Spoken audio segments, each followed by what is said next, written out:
మరి తెలంగాణ ఆవిర్భావ దినోత్సవ వేడుకల్లో మరి గౌరవ మాజీ ముఖ్యమంత్రి వర్యులు కల్వకుంట్ల చంద్రశేఖరరావు గారు మరియు కేటీఆర్ గారు ఎక్కడ కూడా కార్యక్రమంలో పాల్గొనకపోవడం దురదృష్టకరం.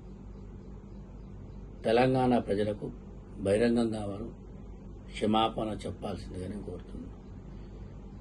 తెలంగాణకు తల తాకట్టు పెట్టి పులి తలకాయలో నూరు పెట్టి తెలంగాణ సాధించినని చెప్పుకునే కేసీఆర్ గారు మరి ఇంత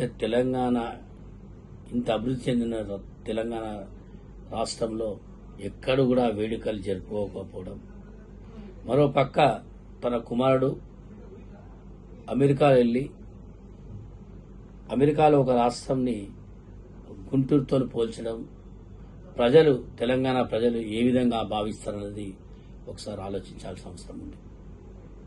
ప్రతి జిల్లాలో ప్రతి నియోజకవర్గంలో తెలంగాణ నాయకులు ఎవరు కూడా, టీఆర్ఎస్ పార్టీ నాయకులు ఎవరు కూడా తెలంగాణ ఆవిర్భావ ఉత్సవాలు జరుపుకోకపోవడం, తెలంగాణ పండుగను జరుపుకోకపోవడం మరి ప్రజలు ఏ విధంగా ఆలోచిస్తారని నేను సూటిగా అడుగుతున్నాను.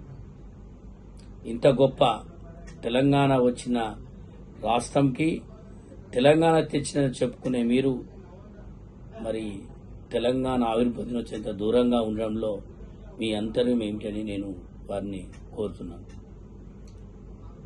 తెలంగాణ రాష్ట్ర ఆవిర్భావ దినోత్సవంలో మరి ఘనంగా జరుపుకున్న తెలంగాణలో కాంగ్రెస్ పార్టీ ఎక్కడ కూడా మరి టీఆర్ఎస్ నాయకులు కనుగొనకపోవడం, ఏం జరుగుతున్నదని ప్రజలకు సమాధానం చెప్పాల్సిన అవసరం ఉంది కనుక తక్షణమే బహిరంగంగా మరి టీఆర్ఎస్ నాయకులందరూ కూడా తెలంగాణ ప్రజలకు భవిష్యత్తుగా క్షమాపణ చెప్పాల్సిందిగా కోరుతున్నాను.